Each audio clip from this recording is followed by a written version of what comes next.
তা ইসলামের নাম দিয়ে যদি বিজাতি এবং অনৈতিকতা, উচ্ছৃঙ্খলতা, ধোঁকাবাজি, মিথ্যাচার, এটাও কোনোদিন ইসলাম হয় না। যে বাংলাদেশের ভিতর আল্লাহর রহমতে আপনাদের দোয়ায় একমাত্র নিষ্কলুষিত যদি কোনো ইসলামের নামক দল নাম থেকে থাকে, সে হলো ইসলামী আন্দোলন বাংলাদেশ। আজ পর্যন্ত আমরা আমাদের নীতি আদর্শকে আল্লাহর ফজলে আমরা বিলীন করি নাই। আজকে পরীক্ষিত হয়ে গেছে। তাই যারা ইসলামকে ভালোবাসেন, দেশকে ভালোবাসেন, আমি সকল উদাত্ত আহ্বান জানাবো, আসেন, এদেশে আমরা জন্মগ্রহণ করেছি, এদেশের আমরা সন্তান, এদেশ নিয়ে ভালো মন্দের সাথে আমরা ওতপ্রোত ভাবে জড়িত রয়েছি। আলহামদুলিল্লাহ, ইসলামী যুব আন্দোলন ঢাকা মহানগর শাখা কর্তৃক আয়োজিত আজকে প্রতিষ্ঠা বার্ষিকীর সভাপতি, মঞ্চে ইসলামী আন্দোলন বাংলাদেশের কেন্দ্রীয় প্রেসিডিয়াম সদস্য, মহাসচিব সহ বিভিন্ন পর্যায়ের দায়িত্বশীল, আমার প্রিয় সাংবাদিক বন্ধুগণ, সামনে বিশেষ করে যে যুবক একঝাঁক বসে রয়েছেন, তারাও আছেন এই দেশ গড়ার ভবিষ্যৎ কারিগর। ইন্নাকা লাআলা খুলুকিন আযীম। আল্লাহ রাব্বুল আলামিন তার প্রিয় রসুল, প্রিয় নবী মুহাম্মদুর রাসূলুল্লাহ সাল্লাল্লাহু আলাইহি ওয়াসাল্লামকে উত্তম চরিত্রের অধিকারী করে আল্লাহ তাকে সৃষ্টি করেছেন।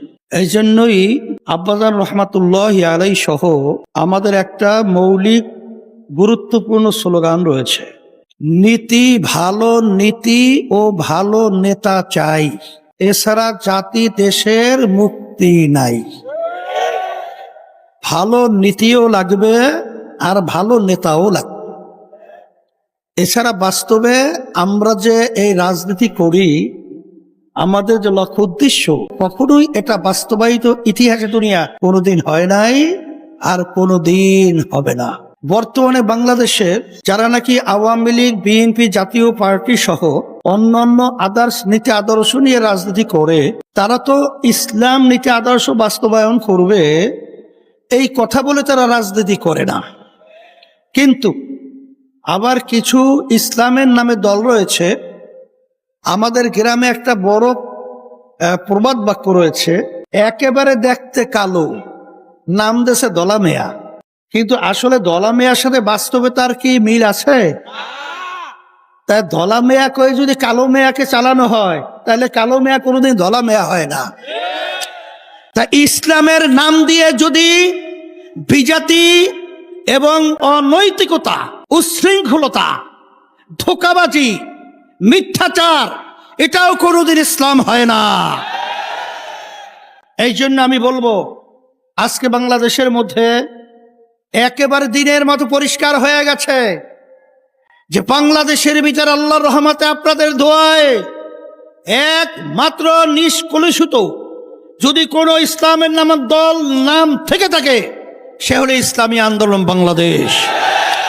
এই জন্য আপনারা দেখেছেন আমাদের প্রতিষ্ঠা থেকে শুরু করে অদ্যাবধি পর্যন্ত আল্লাহর রহমতে আপনাদের দোয়ায় আমরা কোনো ক্ষমতার এবং কোনো অর্থ, কোনো সম্মানের মোহে আজ পর্যন্ত আমরা আমাদের নীতি আদর্শকে আল্লাহর ফজলে আমরা বিলীন করি নাই। আজকে পরীক্ষিত হয়ে গেছে। তাই যারা ইসলামকে ভালোবাসেন, দেশকে ভালোবাসেন, আমি সকল উদাত্ত আহ্বান জানাবো, আসেন, এদেশে আমরা জন্মগ্রহণ করেছি, এদেশের আমরা সন্তান, এদেশ নিয়ে ভালো মন্দের সাথে আমরা ওতপ্রোত ভাবে জড়িত রয়েছি। আসেন, আমরা 54-55 বছরে আমরা দেখেছি যাদের কাছে আমরা দেশ সুন্দর পরিচালনার জন্য আমরা রেখেছিলাম, আসলে গ্রামে একটা কথা রয়েছে, শ্রীগালের কাছে মুরগি আমানত, বর্গা হেফাজত রাখার মতোই বাস্তবতা হয়েছে। এদেশের কল্যাণ যদি আমরা চাই, এদেশের মুক্তি যদি আমরা চাই, আসেন আমরা ইসলামী নীতি আদর্শ নিয়ে যদি আমরা সামনে অগ্রসর হতে পারি, আর এটা বাস্তবায়নের জন্য সবচেয়ে বড় ভূমিকা পালন করবে আমার যুবকেরা। এই জন্য আমি যুবকদেরকে বলবো, আসো তোমরা আদর্শবান যুবক হও, তোমরা চরিত্রবান যুবক হও। যদি আজকে আদর্শবান এবং চরিত্রবান যুবক হতে পারো, সেদিন বেশি দেরি নয়, এই দেশের মধ্যে সর্বশ্রেণীর পেশার মানুষ দুনিয়াতে শান্তি এবং আখেরাতে মুক্তির পথ তারা দেখতে পাবে। এই আশাবাদ ব্যক্ত করে তোমাদের সম্মেলন যারা করেছে ধন্যবাদ জানিয়ে আমি দোয়া করে তোমাদের কাছে দোয়া চেয়ে আমি আলোচনা শেষ করছি। রব্বানা আতিনা